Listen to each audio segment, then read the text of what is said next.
A minha saudação a você que me assiste. O nosso vídeo de hoje vai tratar um pouco da história da educação física pelo mundo. Não é um tema fácil da gente falar porque envolve muita história, mas é um conteúdo bem legal e eu procurei fazer aqui um resumo interessante para que a gente entenda essa trajetória da educação física, tá certo? Eu espero que você fique comigo até o final deste vídeo. Dê uma passadinha lá no nosso site, erpescolar.info, o link está na descrição do vídeo. Se inscreva no canal se você não for inscrito, curta, comente, compartilhe, dê essa força aí, tá certo? Então pessoal, a gente começa aqui pela antiguidade, com os povos autóctones, que é a mesma coisa que o povo nômade, o pessoal, aliás, um povo aborígene, que nasceu naquele lugar antes dele ser colonizado, tá certo? É um povo aborígene, um povo nativo. E aí a gente sabe que a história conta que esse povo tinha uma maneira de praticar atividade física natural, espontânea, era por instinto, era algo instintivo. Os povos Watuzis, na África, por exemplo, eles eram exímios saltadores, tá? E também tinham suas danças. Já o povo aqui, outro exemplo, os Tarahumaras, que são índios do México, tinha uma vitalidade tão grande que surpreendia até mesmo os nossos recordistas mundiais. Esse povo era um povo que fazia atividade física de maneira natural, Ainda que sobre os Watusi, eles eram um povo esbelto, tinham longos braços e pernas, eram muito altos, considerado um dos povos mais altos do mundo aí, com a média de 1,95 metros, 1,95 m para homens e 1,74 m para mulheres. E o povo aqui, Tarahumara, são índios, e como a gente sabe, tem uma vida muito simples, com muito contato com a natureza e logicamente tem que ter muito exercício, tem que ter muita atividade física. Ainda na antiguidade, nós temos os egípcios. Esse povo ele fazia atividade física em muitas cerimônias religiosas, tinha todo aquele processo de mumificação, de acreditar que essa pessoa ia voltar em outra vida aqui. Então eles valorizavam muito essa questão das danças, nas cerimônias religiosas, nos funerais e também nos treinamentos guerreiros, já que era um povo bastante guerreiro. E uma curiosidade é que eles viviam às margens do rio Nilo, mas eles não conheciam a natação, tá certo?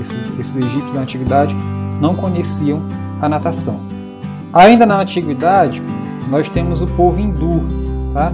E lembrando aqui que essa antiguidade, pessoal, é desde a escrita, por volta ali de 4.000 a.C. a 3.500 a.C., até a queda do Império Romano em 476 a.C. Então esse é o período da antiguidade.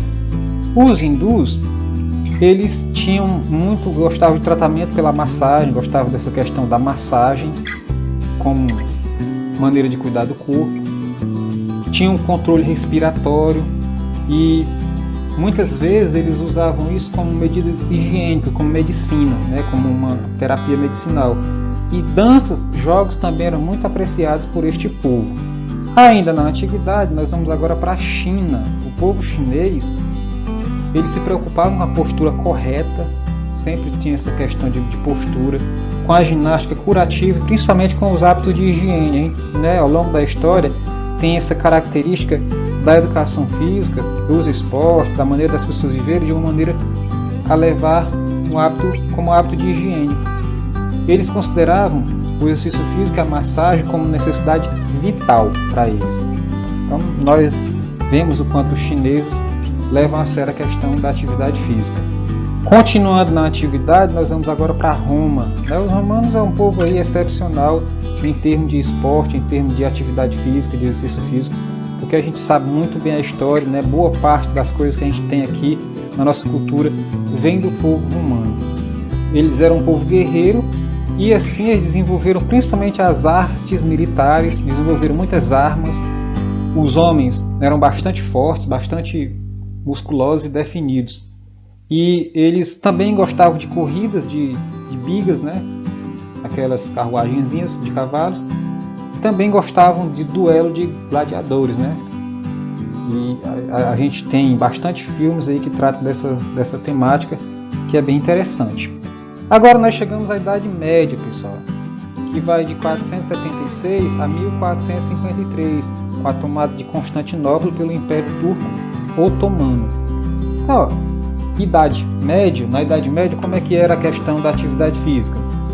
A educação física em si, ela foi quase abandonada nesse período aqui.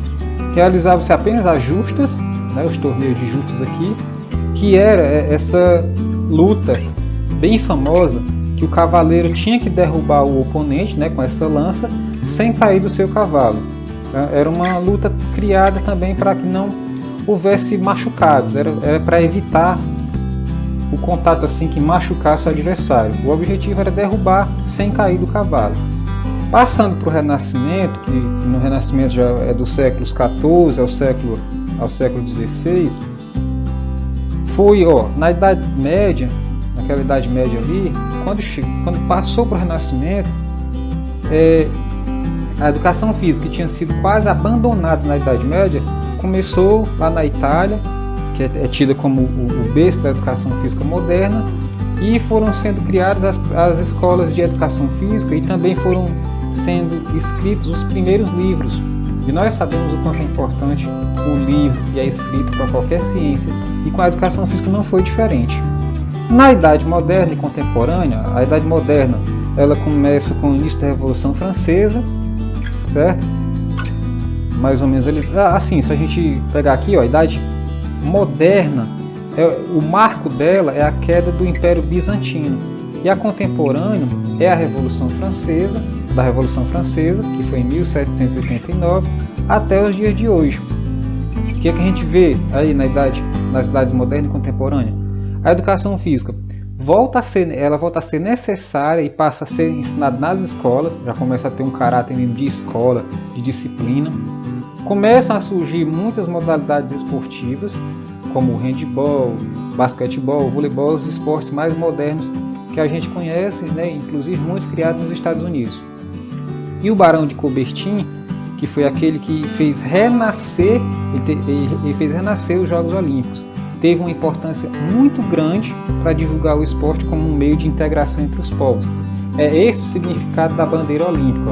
Esses anéis aqui significam os continentes entrelaçados.